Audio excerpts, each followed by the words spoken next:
अफगानिस्तान के विदेश मंत्री मुत्तकी एक हफ्ते के दौरे पर भारत पहुंचे हैं। वहीं शुक्रवार को भारत और अफगानिस्तान के विदेश मंत्रियों में द्विपक्षीय बैठक हुई।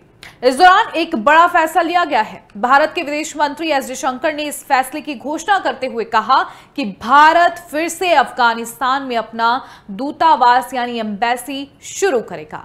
जयशंकर ने कहा कि भारत काबुल में अपने तकनीकी मिशन को दूतावास में बदलेगा। आपको बता दें कि 2021 में तालिबान के सत्ता में आने के बाद भारत ने दूतावास बंद कर दिया था, लेकिन एक साल बाद व्यापार, चिकित्सा सहायता और मानवीय सहायता की सुविधा के लिए एक छोटा मिशन खोला था। दिल्ली में हुई जयशंकर और मुत्तकी की बैठक में किसी भी देश के झंडे का इस्तेमाल नहीं किया गया। दरअसल भारत ने अफगानिस्तान में अब तक तालिबान सरकार को मान्यता नहीं दी है। मुत्तकी गुरुवार को एक हफ्ते की यात्रा पर दिल्ली पहुंचे। अगस्त 2021 में अफगानिस्तान में तालिबान के सत्ता में आने के बाद काबुल से दिल्ली तक ये पहली मंत्री स्तर की यात्रा है। जयशंकर ने कहा है कि भारत को अफगानिस्तान के विकास में गहरी रुचि है। उन्होंने आतंकवाद से निपटने के लिए किए जा रहे साझा कोशिशों की भी तारीफ की। उन्होंने मुत्तकी से कहा कि हम भारत की सुरक्षा के प्रति आपकी संवेदनशीलता की सराहना करते हैं। पहलगाम आतंकी हमले के दौरान आपने जो समर्थन दिया वह काबिले तारीफ था।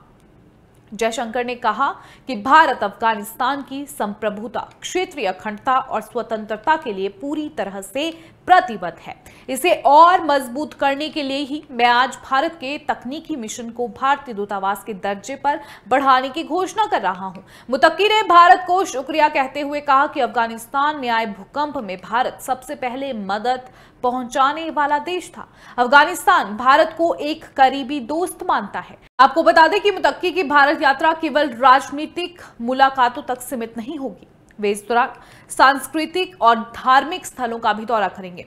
11 अगस्त को मुत्तकी सहारनपुर के प्रसिद्ध दारुल उलूम देवबंद मदरसे जाएंगे। ये संस्था पूरी दुनिया के मुस्लिम समाज में एक विचारधारा और आंदोलन का केंद्र मानी जाती है। पाकिस्तान के खैबर पख्तूनख्वा में स्थित दारुल उलूम हक्कानिया इसी देवबंद मॉडल पर बना था। इसे तालिबान की यूनिवर्सिटी भी कहा जाता है। चर्चित तालिबानी कमांडर मुल्ला उमर जलालुद्दीन हक्कानी और मुल्ला अब्दुल गनी बरादर यहीं से पढ़े हैं।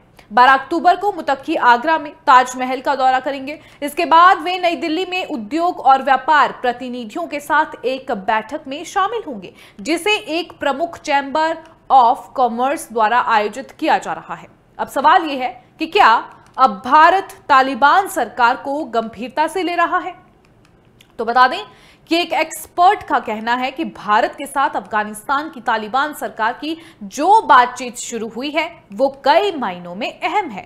भले ही भारत ने अफगानिस्तान की तालिबान सरकार को आधिकारिक तौर पर मान्यता नहीं दी है, लेकिन बातचीत और मंत्रियों के दौरे हो रहे हैं। इससे साफ संदेश जाता है कि भारत अब तालिबान सरकार को गंभीरता से ले रहा है और उसे अफगानिस्तान के प्रतिनिधि संस्था के तौर पर स्वीकार कर रहा है। भारत को यह अंदाजा हो गया है कि तालिबान अफगानिस्तान में लंबे वक्त तक रह सकता है, इसलिए उनके साथ बातचीत जरूरी है। वहीं भारत से दोस्ती के पीछे अफगानिस्तान के भी कई फायदे हैं। एक्सपर्ट्स कहते हैं कि भारत के जरिए अफगानिस्तान अपने ऊपर लगे कारोबारी और आर्थिक प्रतिबंध कम करा सकता है। यही वजह है कि वो भारत के साथ दोस्ती का हाथ बढ़ा रहा है। हाल में अफगानिस्तान में आए भूकंप में भी भारत ने काफी मदद और राहत सामग्री भेजी थी। भारत और तालिबान की मुलाकात अफगानिस्तान के लोगों के लिए भी अहम है। रूस, चीन और अमेरिका सभी बड़ी शक्तियां अफगानिस्तान से बात कर रही हैं। ऐसे में भारत को लगता है कि अगर वो पीछे रहा तो साउथ एशिया में भारत का हित प्रभावित होगा। भारत की बातचीत के लिए कदम उठाने के पीछे एक वजह फोमो यानी फियर ऑफ मिसिंग आउट भी हो सकता है।